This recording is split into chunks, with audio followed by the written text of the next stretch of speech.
আমরা নোয়া গাড়ি ছিল, আমরা রবিবারে গাড়িটা কিনছি, বৃহস্পতিবার এই জায়গায় দিয়েছে কাজ করার জন্য। কালকেতে আগুন লেগে গেছে, সব গাড়ি সামনে ধাক্কায় বাইর করছে, আমাদের গাড়িটা বাইর করে নাই।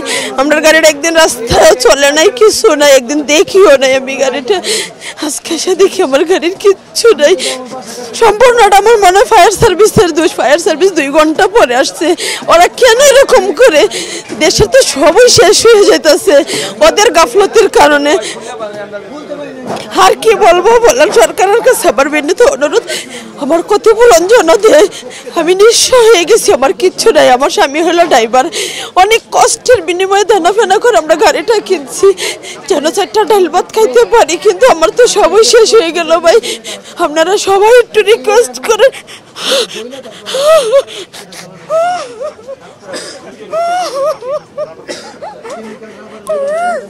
আমার আর কিচ্ছু বলার নেই।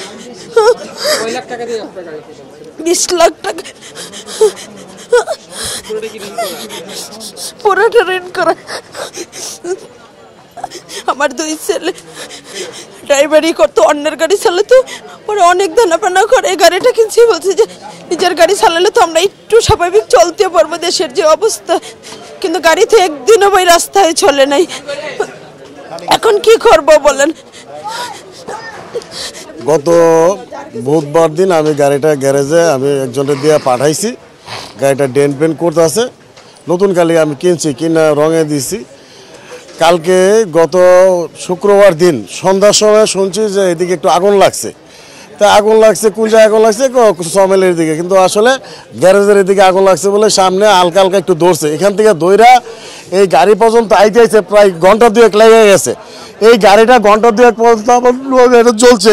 একটা মানুষ গ্যারেজের কেউ ছিল না, গ্যারেজের একটা স্টাফও ছিল না, তাই আমার এবং গাড়ির চাবিও নাই। আমি এই গাড়িটা দেখাশোনা করে কিনছি সম্পূর্ণ। সরকারের কাছে আমার একটা আবেদন, যাতে আমি এটা একটা ক্ষতিপূরণ পাই। এই আমার গাড়িটা আমি গত মাসের 5 তারিখে নিয়েছি। আমার নোয়া এসকন নোয়া 2019-এর আমি 5 তারিখে গাড়ি বাইর করে আনছি। আমার গাড়িটা অ্যাক্সিডেন্ট হয়েছে রংপুরে, ওইখান থেকে আমি গাড়িটা এখানে আনছি। আনার পরে আমি এই গাড়িতে আরও 5 লক্ষ টাকার মাল সামান কিনে দিছি। গাড়িটা কিনছিলাম আমি 42 লক্ষ টাকা দিয়ে। গাড়িটা 42 লক্ষ টাকা দিয়ে কিনা আমি এখানে অ্যাক্সিডেন্ট হওয়ার পরে এখানে রাখার পরে আমার গাড়িতে আজকে 3 সপ্তাহের মধ্যে আমি ওয়ার্কশপে রাখছি, মাল সামানা কিনে দিতেছি, লাগাইতেছি, 5 লক্ষ টাকার মাল কিনা শেষ। আর আমার 2টা হেডলাইট আর আরও কিছু সামান কেনার বাকি আছে। 2টা হেডলাইটের দাম হলো 1,85,000 টাকা, 2টা হেডলাইটের দাম। এই আর কি আমার সব কিছু ধ্বংস হয়ে গেছে, শেষ হয়ে গেছে। আর রবিবারে কিনা বুধবারে গ্যারেজে দিছে, আর শুক্রবারে তো সবই শেষ হয়ে গেল আমার। এখন আমার সরকারের কাছে আকুল আবেদন, সরকার যেন আমাকে একটু দেখে আর কি, আর কিছু নেই।